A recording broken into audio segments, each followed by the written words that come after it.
ఈ రోజు మీరు చేసిన ప్రతి అప్పుకి ఒక లెక్క ఉందా? ప్రతి స్కీముకి ఒక లెక్క ఉందా? కేవలం స్కాములు చేయడం కోసం మాత్రమే స్కీముల్ని పెట్టి నవరత్నాలు అనే రాళ్లని ప్రజల మీద రువ్వి ఎంతో ఇబ్బంది పెట్టి గాయాల పాలు చేసి 5 సంవత్సరాలు ఎలా పరిపాలించారో ప్రతి ఒక్కళ్ళకి తెలుసు. తీసుకున్న ప్రతి అప్పుకి ఒక లెక్క ఉంటే దాని ప్రకారం మనం ఈ రోజు మాట్లాడొచ్చు. కానీ అలాంటి లెక్క పత్రం అనేది, ఒక ట్రాన్స్పరెన్సీ అనేది మనకు అసలు మన పరిపాలన విధానంలోనే ఎక్కడా కనిపించని విధానం. ఎక్కడ ఈ మీరిచ్చిన 9 రత్నాలు ఏవైతే ఉన్నాయో, నవరత్నాలు అనే పాయింట్, అన్నిట్లో అవకతవకలే, అన్నిట్లో కల్తీయే, అన్ని విధాల ప్రజలు ఇబ్బంది పడిన అంశాలే మనం అందరం చూసాం. మరి మీరు చేసిన అప్పులు దేనికి చేశారు?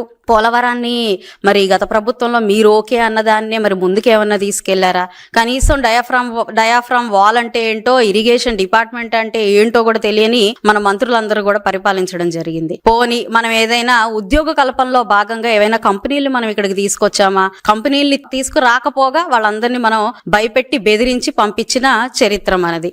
మరి ఈ రోజు మనం ఏం అభివృద్ధి కార్యక్రమాలు చేయలేదు. ఇచ్చిన సంక్షేమాల్లో కూడా అన్ని కూడా కల్తీలే మనకు కనపడుతున్నాయి. మరి తీసుకున్న అప్పులన్నిటినీ మనం, ఆ డబ్బులన్నిటినీ ఏం చేసినట్టు అని అంటే, మరి స్కాములన్నీ, ఈ స్కీములన్నీ స్కాముల కోసం లాగా మన జోబుల్లోకి వెళ్ళాయి. అది అందరం చూసాము. ప్రజలందరూ దాన్ని చూసే ఈ అరాచకాన్ని భరించలేకే మనకి 11 సీట్లు మిగిల్చారు.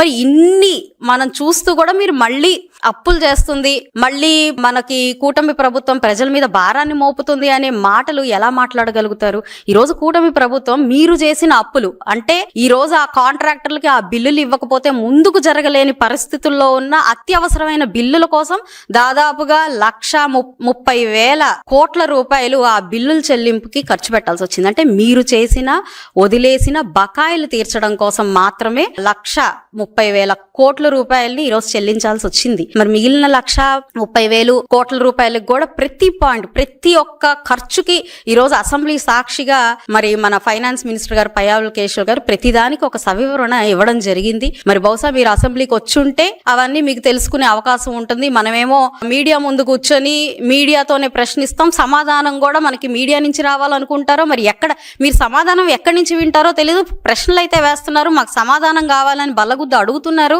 4 మైకులు పెట్టి బానే ఉంది, మరి ఆన్సర్ ఎక్కడ వింటారో అని అది కూడా చెప్తే, మేము అక్కడికే వచ్చి కూటమి ప్రభుత్వ నాయకులందరూ, మా మినిస్టర్లందరూ కూడా ప్రతి ఒక్క డౌట్, మీరు రైజ్ చేస్తున్న ప్రతి ఒక్క డౌట్ కానివ్వండి, ప్రతి ఒక్క అంశానికి కానివ్వండి, డైరెక్ట్ గా మీరు ఎక్కడికి చెప్తే అక్కడికి వచ్చి మీకు సమాధానం చెప్పే ప్రయత్నం కూడా మేము చేస్తాం. Please subscribe to Leo news for more videos.